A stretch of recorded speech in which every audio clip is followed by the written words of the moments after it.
Hello everyone, আসসালামু আলাইকুম।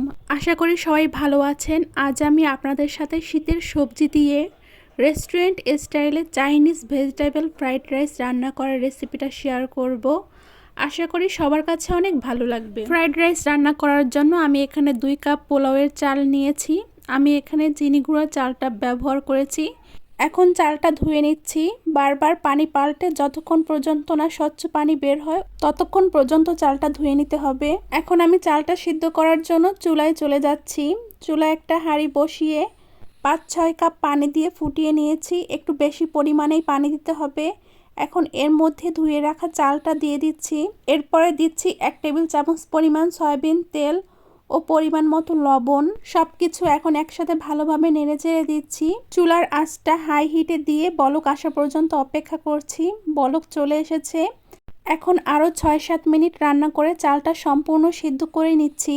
চালটা সিদ্ধ হয়ে গেছে। এখন চুলাটা অফ করে পানি ঝরিয়ে নিচ্ছি। পানি ঝরানো হয়ে গেলে ফ্রাইড রাইসের ভাতগুলো আমি একটা ট্রেতে ছড়িয়ে দিয়েছি।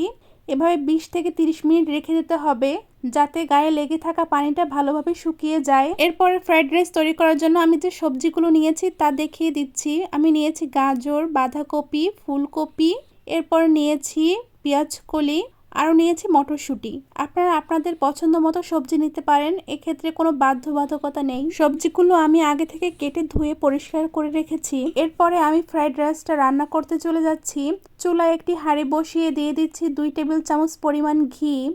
ঘিটা গলে যাওয়ার পরে দিচ্ছি 1 টেবিল চামচ রসুন কুচি। রসুনটা একটু লাল করে ভেজে নিয়ে কেটে রাখা গাজর দিয়ে দিয়েছি। এরপর দিচ্ছি মটরশুঁটি। যে সবজিগুলো সিদ্ধ হতে একটু বেশি সময় লাগবে সেই সবজিগুলো প্রথমে দিয়ে দিচ্ছি। এরপর দিচ্ছি স্বাদ মতো লবণ। কেটে রাখা ফুলকপিগুলোও দিয়ে দিচ্ছি। এখন এই সবজিগুলো মোটামুটি একটু সিদ্ধ হওয়া পর্যন্ত আমি রান্না করে নেব। সবজিগুলো প্রায় সিদ্ধ হয়ে এসেছে।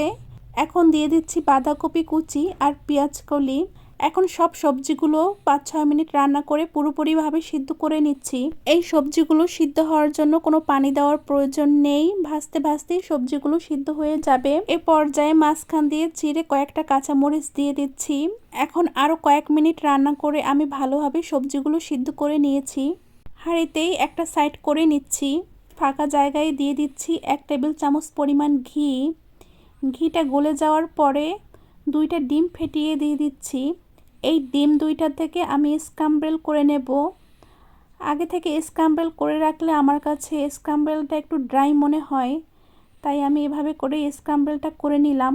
আপনারা চাইলে অন্য একটা প্যানে বা আগে থেকে স্ক্র্যাম্বলটা করে নিতে পারেন, এটা আপনাদের ইচ্ছা। স্ক্র্যাম্বলটা করা হয়ে গেছে। এখন আমি সবজির সাথে ভালোভাবে মিশিয়ে নিয়েছি। এখন সিদ্ধ করে পানি ঝরিয়ে রাখা ভাতগুলো দিয়ে দিচ্ছি। দেখুন ভাতগুলো কতটা ঝরঝরে হয়ে গেছে।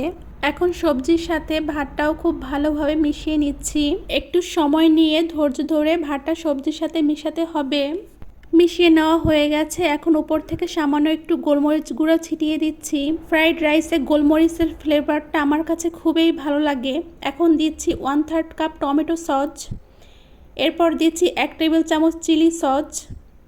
দিচ্ছি 2 টেবিল চামচ সয়া সস। এখন চুলার ফ্লেমটা লোতে রেখে সবকিছু আবার ভালোভাবে মিশিয়ে নিয়ে 3 থেকে 4 মিনিট রান্না করে নিলেই হয়ে যাবে।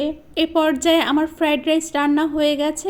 এখন চুলার ফ্লেমটা অফ করে ফ্রাইড রাইসগুলো সার্ভ করে নিচ্ছি। ফ্রাইড রাইসটা দেখতে খুবই লোভনীয় হয়েছে আর আলহামদুলিল্লাহ খেতেও খুবই মজার হয়েছে।